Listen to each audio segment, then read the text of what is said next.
national questioning, and I just want to say from the bottom of my heart how appreciative I am and how proud I am of what you've done today. You've made a big difference. Before I bring on Marjorie and then Thomas will have the last word, I want to summarize three basic things that I heard from the survivors. First, they want to know why our government covered up for someone rich and powerful.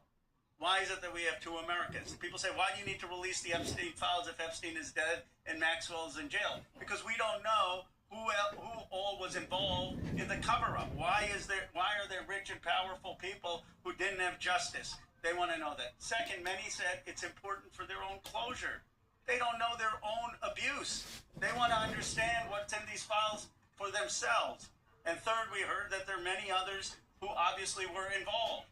And they want to know, and the American people deserve to know what was there in those files. I actually think they're helping us come together as a country.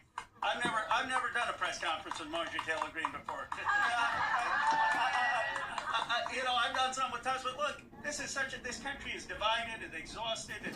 This is one thing that we can come together on. Yeah. And I was very clear with Thomas. This is not against President Trump. I would like nothing more than a Truth Social post for him after this press conference saying, just release the files. Be with Massey Khan. This is about something much deeper. It is about bringing this country together to stand for America's kids, to restore trust, and to move this country forward. So thank you to the survivors for helping us do that. Now I want to introduce Marjorie Taylor Greene. Thank you. For everyone watching at home, I think it's important to put yourself in these women's shoes. As you're questioning, why can't they just name the names? What you don't realize is they just told their stories of being raped and being abused, being victimized, being manipulated, being coerced, and basically held in a prison of captivity of sexual abuse while they were young teenagers and extremely young, vulnerable women.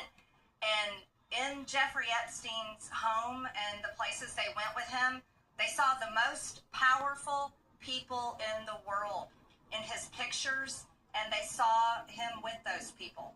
Can you imagine how terrifying it would be to name names like that? These are some of the richest, most powerful people in the world. They could sue these women into poverty and homelessness. Yeah, it's a scary thing to name names, but I will tell you, I'm not afraid to name names. And so if they want to give me a list